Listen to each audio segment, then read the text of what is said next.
ঘোষণা হলো নবীর দুশ্মনের কোন ধর্ম পরিচয় নাই, নবীর দুশ্মনের কোন রাজনৈতিক পরিচয় নাই, নবীর দুশ্মনের কোন বংশীয় পরিচয় নাই। নবীর দুশ্মনের একটাই পরিচয়, ও মানবতার দুশ্মন, ও বিশ্ব সভ্যতার দুশ্মন, ও আল্লাহ নবীর দুশ্মন, সে আমাদের জানের দুশ্মন।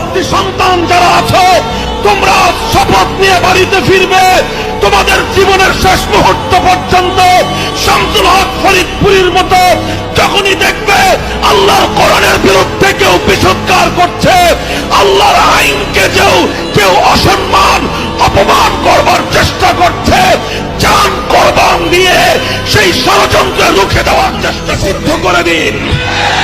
যারা আমার মায়ের বুক খালি করবে, তারা এদেশের শিক্ষাঙ্গনগুলোকে কসাইখানায় পরিণত করবে। আমার মায়ের সন্তানেরা পড়তে গিয়ে লাশ হয়ে মায়ের করে ফিরে আসবে। এমন ছাত্র রাজনীতি আমরা দেখতে চাই না। আলেম সমাজ আমরাও এক বড় সরকারের চাকরি করি, আমরাও এক বড় সরকারের চাকরি করি, যেই সরকার শুধুমাত্র আসমান আর জমিনের নয়, বরং আপনাদের সরকারেরও সরকার। একটা রাস্তার টোকাই মসজিদে এসে 10 টাকা চুরি করে, ওই জনের বিরুদ্ধে আপনারা যেরকম অ্যাকশন নেন, গোটা দেশের সম্পদ শত শত কোটি টাকা, হাজার হাজার কোটি টাকা চুরি করে গোটা দেশটাকে যারা দেউলিয়ায় পরিণত করে, তাদের বিরুদ্ধে কি করেছে?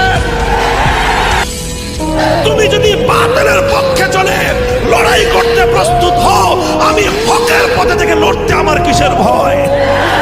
তুমি যদি বাতিলের পক্ষ হয়ে লড়াই করার জন্য ময়দানে নামতে পারো,